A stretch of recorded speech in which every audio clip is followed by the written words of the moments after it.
Hey everybody, this is Jeff at Dead Serious Studios. I wanted to take a few minutes to thank everybody out there for subscribing to the channel first. But in this segment today, I wanted to take us a little bit further behind the scenes on some of the equipment that we use for some of the filming that we're going to be doing very soon on the upcoming project, or the upcoming pilot episode rather, for Postmortem, the web series. So in front of me today, I have my gimbal set up, okay? And you've probably, if you've messed around with cameras or know anything about cameras, you probably have used one of these before or have seen somebody use one before. These seem to be pretty popular this day and age, and they're pretty affordable, right? Back in the day, Hollywood, I don't know, big Hollywood studio sets and whatnot, they use crane cameras, crane rigs, jibs, stuff like that. With the invention or the creation and usage now of these gimbals, like the DJI RS4 Ronin that I'm using here in front of me, it makes those shots very much affordable and easy to do for someone like ourselves who are just new to filmmaking and want to just go out and shoot some stuff on a lower budget, a relatively lower budget. I'm not going to say that these things are very, very cheap, but they are considerably cheaper than renting a crane and bringing it out to a site to try to get a few shots. So without further ado, I'm going to show you my rig from the top to the bottom. And this is the rig that I use. Bear in mind that most people use rigs differently. They set them up differently. They may cable them differently. They may not use cabling at all. They may do it wirelessly. I'm just going to show you the way that I did it and how I set it up, so it'll give you an idea in case you want to go out and set your own up.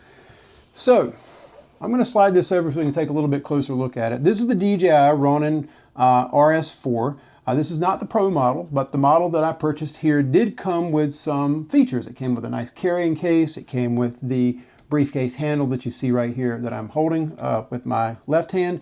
It also came with a focus motor and some other accessories. I thought for the price that I paid for this at the time, I think maybe $350, something like that, in that realm. It was a pretty good bargain for as many things that it had. I am a big DJI person. I own a DJI drone.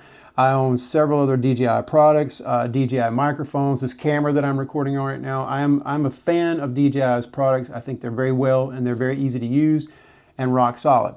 With that being said, I'm going to start with the top of the rig and work my way down. So up at the very tip top here on the rig, I have a Sony FX30 cinema line camera. Okay, this is one of the top end or one of the higher end Sony cameras, consumer grade Sony cameras that you can buy that can handle 4K footage up to 120 frames per second and beyond. The Sony FX30 is a cropped sensor camera, and it is sort of the smaller brother, if you will, to the Sony FX3. Now the Sony FX3 has a little bit more capability, but overall they're generally about the same camera except for the sensor. Okay. On the front of my Sony FX30 camera, I have a Tamron 1770 zoom lens. It's a 17 to 70 millimeter zoom lens. It is a manual zoom, also is a manual focus. But if you'll notice on the side here, I have a motor.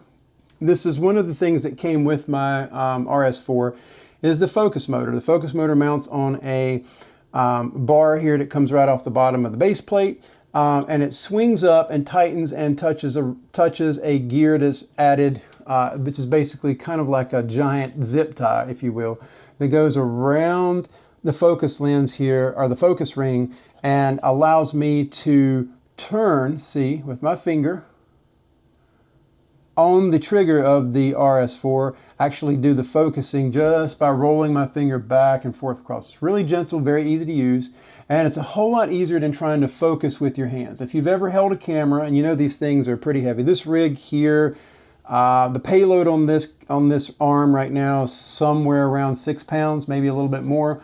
Doesn't seem like a lot, but when you're holding a 6-pound camera in your hands with no stabilization, after a while, or after a very short period of time, it becomes very heavy. So it becomes even, increasingly difficult to be able to turn that focus. But with this being on the arm, I can actually just roll my finger right here while I'm holding the gimbal, and everything is done just with the flip of a trigger. Okay. So we got the Sony FX30, we got the Tamron 1770 lens. On the front of the Tamron 1770 lens, I have actually installed here a Tiffen variable ND filter. Now, I like Tiffen's products. I think Tiffen is a little bit expensive, you know, a little on the pricier side, but when it comes to a variable ND filter, I think they're probably one of the finer ones out there. You may hear people who don't like them. This is all opinionated. But as I turn this, you can see it darkens and lightens as I turn it. This gives me variable ND filtration by just turning this one lens. There's 2 rings here. So I like to use this in outdoor situations where the sun is shining and it's pretty bright outside. Think of the ND filter as a pair of sunglasses for your camera. So if it's a little too bright outside and you need to make adjustments to your f-stops, or you need to add some f-stops or remove some f-stops from your filming, that ND filter, just rolling that a little bit is just enough to kind of balance things out and give you a good exposure when you're filming and, you know, harsh, bright conditions.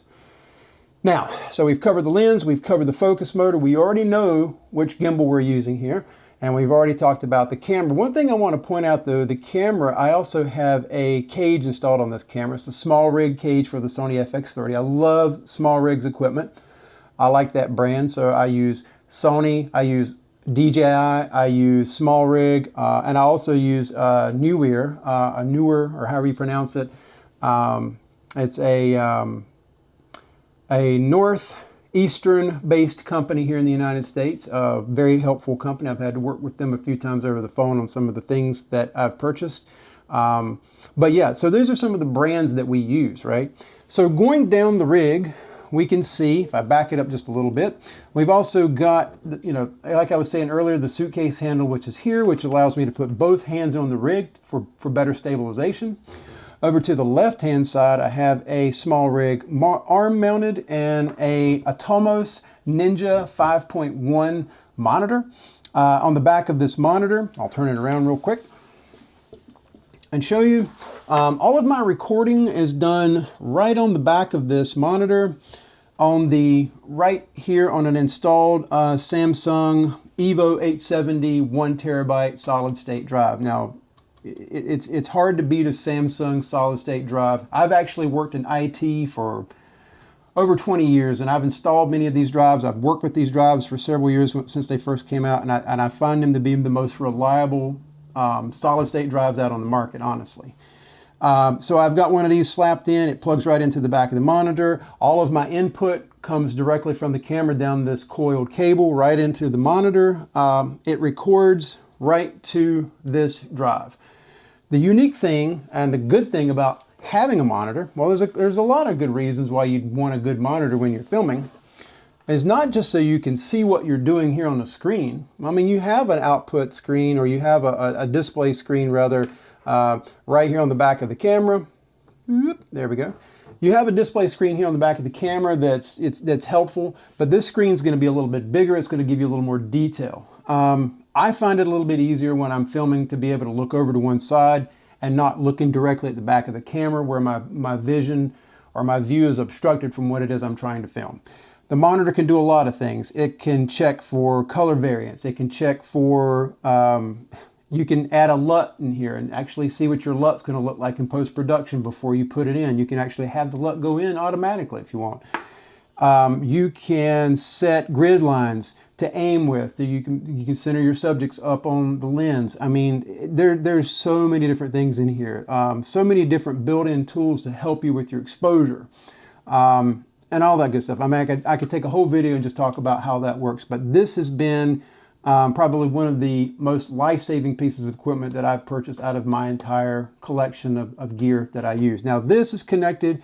It's right on the arm. It's right on the rig, and it's good to go. Now, I'm going to show you how I power everything. Well, the rig, the gimbal itself, is now powered on. It's powered through a battery that's right here in the handle. But I got to have a battery that's going to power my monitor and power my camera. A lot of people just stick a battery right into the bottom of the camera. But what I find is that those batteries, those stock batteries or whatever that come with the Sony cameras, they don't last very long, and they're not going to give you a lot of good shooting time. And when you're out filming, you're probably going to have more downtime with the battery running than you are when you're actually shooting. So you're going to want something that's going to last a while so you're not constantly swapping batteries out. So to mitigate that, I've installed a dummy battery in that's attached to a cable. And on this cable, it's just a standard USB-C plug, okay, that comes from the power supply. And what I do on the back of my rig, I'll spin this around so you can see, flip my monitor up. Right here on the back of the monitor next to the solid state drive, I have a slot for a battery. And what I use for that is the SmallRig. I don't know what model this is here. It's the SmallRig Power ADC NP F970 model, and this is just a battery pack. This thing puts out about 10,500 milliamps of power. It's super powerful. It lasts a really long time. And what I like about it is the studio lights that I have in here in my office that I'm using, this is kind of my workbench area, I can actually power my lights with this exact same battery. So this battery is pretty much a universal battery. I can use it right here on the back of my monitor. It powers my camera. I can pop it out and go power my lights with it. I can do pretty much anything I need with this battery. This is one of my favorites. And what I also like about it is when I tap the button on it, I don't know if you can see that or not, but it actually gives me a digital display that tells me how much power is on the battery. Right now there's 99%. So I'm going to pop the battery in right here. Slaps right in. I bring the cable around that goes to my dummy power. It goes right into my camera and plug it in right under the bottom, just like so. And now my camera will power up and my monitor will power up as well. Let me turn it on actually. Now you're probably thinking, oh man, look at all these cables, they're all over the place. How does this, yeah, you can tidy it up and make it as clean as you want, but for this video, we're just gonna make it sort of dirty. I wanna show you how this works. I would route this around behind where it's not in my way. This thing's gonna stick out here like this anyway. You kind of get used to it. One thing I'll point out though is with the Atomos cage that I have here, this is the SmallRig cage that I have for the Atomos Ninja. It has a clamp right here that you can tighten down some screws to keep your HDMI cable from becoming accidentally unplugged. Same thing here on the side of the camera. There's a screw set there that can actually, a clamp that actually holds that HDMI cable in place, so when I'm moving it around, I don't worry about that cable being ripped out or torn out or a broken port or something like that. Think of it like an insurance policy. So now that I've got everything powered up, I've got my camera powered up, I've got my monitor powered up, I'm getting the same output on both of them, right? Remember earlier we were talking about the manual focus and autofocus. Some of these things, sometimes when you're shooting a scene, you're probably going to want to go from manual focus to autofocus very quickly. The good thing about the RS4 is there's a button that you can program right here. And if I tap that button once, it clears my screen right up and it puts me automatically into autofocus. Now, this is not something that's going to be programmed out of the box, but this button right here on the handle of the gimbal is actually programmable. You can set it up through Bluetooth with your camera, especially if you're using a Sony Line Cinema Series camera. You can set it up with Bluetooth and you can program it to any one of the buttons on the camera. In this case, I set it up with the autofocus / manual focus. So when I'm doing a sweeping shot or I'm moving and I want to get that nice, what's called bokeh, if I want to get that nice out of focus portion behind the subject and I want to switch it back and forth, I can quickly do it by just tapping that button. I can tap it one more time, rotate my ring, and you can see right here that I'm going in and out of focus on my monitor just by rolling the ring. And if I'm out of focus, like I am here, and if I want to get back into focus, I just tap it one quick time, boom, I'm right back into focus. Just that easy, okay?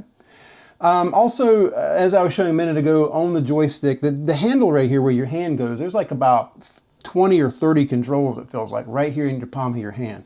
So it can almost feel kind of like you're flying a helicopter, or you're flying a jet or something. But when you've got this, you can actually move the stick around and do manual movements of the camera, however you want to do it or however you want to angle. If you want to lock in on a subject, you can hold the trigger down. You'll see right here on the screen, it says gimbal lock. And if I pick the camera up and try to move it, wherever I move it, my camera head, or my camera rather, stays perfectly level. I can spin my hands, move it up and down, it stays the same, okay? That's kind of the point of the gimbal, is to keep the camera level, keep it stabilized. When you're walking with the camera, when you're moving with the camera, it keeps everything looking nice and smooth and level if you're following your subjects. We're going to be doing some really cool scenes with this camera in the first, the pilot episode of this show, Postmortem the web series. We've got, I don't want to give away too much, but we've got a chase scene in here, a couple of chase scenes in it, and we're going to be using this exact rig that you see here to shoot those scenes with. So I'm excited about this. I hope you guys are excited about it. I hope you found this video just a little bit informative and maybe help demystify some of the equipment that might be necessary for making an independent film.